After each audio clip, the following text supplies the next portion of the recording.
Okay, Under the Wing 78 in progress. It is Sunday, May 28th, 2023. And I did the first stage in pencil of the second of the two portraits that are to be in the drawing. This is of Miguel Hernandez, the Spanish poet, died in prison in Spain. He was born in 1910. And this is on the opposite end. It's going to be a vertical drawing of the portrait I previously did of Gerda Taro, the war photographer, first woman photojournalist, and who covered wars, died in Spain, 1937.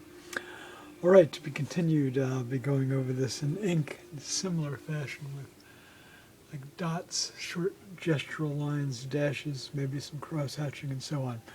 All right, to be continued. There we have it for now.